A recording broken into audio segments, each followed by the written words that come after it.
Halo kawan-kawan, apa kabar? Semoga sehat selalu dan tetap berbahagia. Tujuan saya membuat video ini adalah untuk menjelaskan perihal apa yang terjadi di Gunung Rinjani. Mungkin beberapa dari kawan-kawan udah baca beritanya, mungkin beberapa kawan-kawan yang lain belum, tapi akan membaca beritanya karena biasanya hal seperti ini mudah sekali disebarkan dan menjadi viral. Tapi ya udahlah, saya akan mencoba menjelaskan. Ya benar, saya dan tim Atap Negeri yaitu Arsal Bahtiar, kami di blacklist dari Gunung Rinjani atas kesalahan kami sendiri, kesalahan saya. Kronologisnya adalah kami melakukan double booking waktu itu tanggal 11 dan 12 Oktober, juga 13 dan 14 Oktober.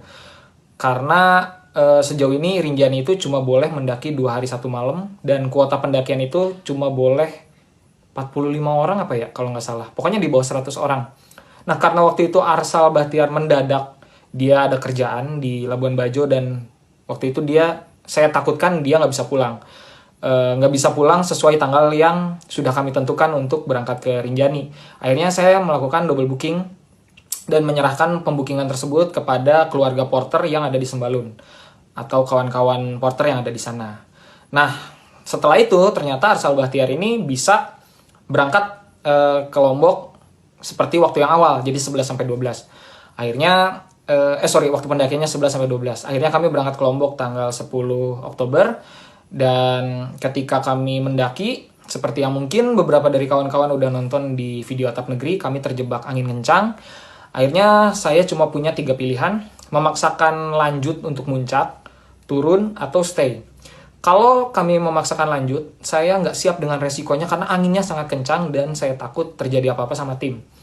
Kalau turun, hal tersebut berat dilakukan karena kami datang ke sana bukan cuma untuk mendaki, tapi juga untuk membuat video dokumenter untuk YouTube Atap Negeri. YouTube saya yang kontennya Atap Negeri. Jadi kami memutuskan mengambil risiko untuk stay. Jadi stay itu bukan karena dilama-lamain, tapi karena memang badai. Beberapa kawan-kawan yang mendaki di hari yang sama juga tahu sedang terjadi angin besar beberapa hari di sana. Dan ya akhirnya kami memutuskan untuk stay sampai udah cukup aman untuk ke atas. Dan sekali lagi itu adalah kesalahan dan kebodohan saya. Saya yang memimpin proyek ini, jadi saya yang mengambil keputusan dan itu mengakibatkan kami di blacklist. Hal pertama yang saya lakukan ketika saya tahu saya di blacklist, dan saya juga tahu di blacklist sama seperti banyak dari kalian, yaitu dari media. Kawan-kawan yang ada di saya yang mengambil keputusan dan itu mengakibatkan kami di blacklist. Hal pertama yang saya lakukan ketika saya tahu saya di blacklist, dan saya juga tahu di blacklist sama seperti banyak dari kalian, yaitu dari media. Kawan-kawan yang ada di Sembalun pun nggak ada yang ngasih tahu. Mungkin ya karena nggak tahu juga kali ya kalau saya dan tim kena blacklist. Akhirnya saya kaget. Terus hal yang pertama saya lakukan bukan membuat video ini, tapi langsung menghubungi pihak TNGR, Taman Nasional Gunung Rinjani. Saya menghubungi pihak mereka, dan tadi sekitar jam 5 sore WIB ya, jam 6 sore WITA, ngobrol sama pihak dari TNGR. Saya menjelaskan, saya mengaku itu kesalahan saya, dan saya juga bilang ke mereka apakah boleh saya membuat video seperti ini, karena saya takut berita yang tersebar malah jadi simpang siur, dan mereka juga mengizinkan. Jadi akhirnya ya ini video. Aduh, malah habis baterainya. Oke. Pada kesempatan kali ini saya mau meminta maaf yang sebesar-besarnya kepada kawan-kawan semua karena sudah mencontohkan hal yang tidak baik. Saya juga mau minta maaf kepada pihak TNGR karena sudah melanggar peraturan. Dan saya juga tadi dititipi pesan oleh pihak TNGR untuk menyampaikan kepada kawan-kawan bahwa kalian semua jangan meniru saya, karena yang saya lakukan adalah sebuah kesalahan dan kebodohan.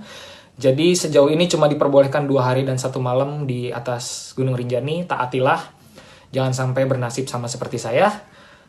Dan jika setelah saya membuat video ini pun masih ada yang akan menghujat, saya terima. Jadi ada beberapa hal yang bisa saya simpulkan, ada 4. Yang pertama adalah banyak pendaki, gak semua, beberapa pendaki yang merasa pendakian 2 hari 1 malam juga memberatkan. dan tidak manusiawi. Tapi kan yang namanya peraturan ya, kalau kawan-kawan nggak terima, suarakan lewat jalur yang resmi, jalur yang tepat, jangan seperti saya. Poin kedua adalah media dengan pemberitaannya. Itu kan, mohon maaf ya, yang di blacklist itu ada 1000-an lebih orang. Kok pada nulisnya 1001 orang artis berinisial FB? Saya sih nggak masalah ya, makasih loh kalau itu buat saya dan saya disebut artis. Karena saya selama ini tidak merasa diri saya artis. Takutnya, mohon maaf, kasihannya ada orang-orang yang beneran artis dan seleb, tahu-tahu bilang, siapa nih FB? Kok saya juga melanggar tapi tidak disebutkan? Ya kan kasihan mereka. Padahal kan saya cuma sebatas, ya tukang cilok. Tapi nggak apa-apa, media kan butuh berita. Poin ketiga, untuk kawan-kawan yang menghujat, terima kasih. Kita semua bisa menjadi netizen di kehidupan siapapun. Jujur aja, ngegibah itu menyenangkan. Karena kalau ada orang lain bikin blunder pun, saya sering menggibah kok. Dan mungkin kali ini sedang giliran saya aja digibahin. Jadi, ya hidup kan giliran ya.